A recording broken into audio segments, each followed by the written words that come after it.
আঁকাবাঁকা পথ দিয়ে সীমান্তবর্তী এলাকা হয়ে আমরা চলে যাচ্ছিলাম আব্দুল রহমান ভাইয়ের মাল্টার বাগানে। আর এখানে ইন্ডিয়া আর বাংলাদেশ খুবই কাছাকাছি। আমরা চিকন-চাকন একটা রাস্তা দিয়ে যাচ্ছিলাম। আর সামনে গিয়েই আমরা বাংলাদেশের পিলারটা দেখতে পাই।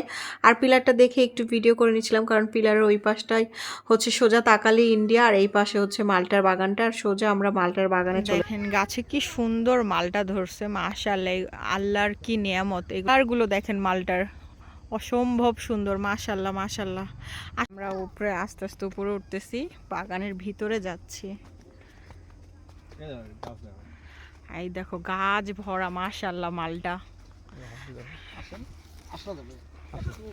ভাইয়াও আমাদের, আর এই যে মালটা ভরা একদম পুরো ঝুড়ি।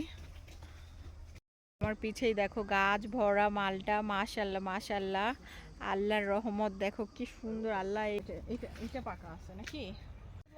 আমি গাছ থেকে মালটাটা পেরে দিলাম, এখন ভাইয়া আমাদের মালটাটা একদম গাছের মালটা কেটে দিল, আর রস আলো পুরাই, দেখো খাবো এখন এটা।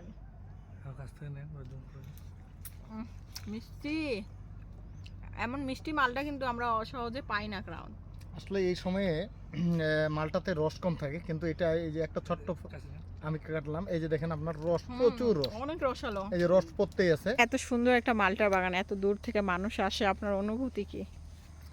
যাক, আলহামদুলিল্লাহ, অনেক ভালো লাগে যে দূর দূরান্ত থেকে মানে প্রচুর মানুষ আসে।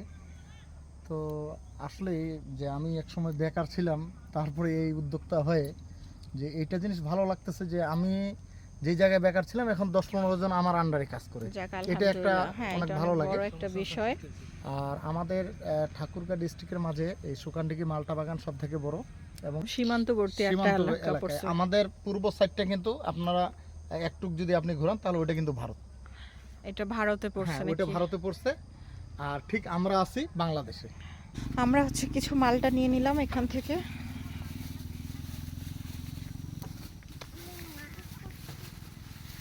আপনারা এসে বাগানও ঘুরে যেতে পারবেন, আর বাগান থেকে পেরে মালটাও কিনে নিয়ে যেতে পারবেন, একদম ফরমালিন মুক্ত গাছ থেকে পাড়া মালটা।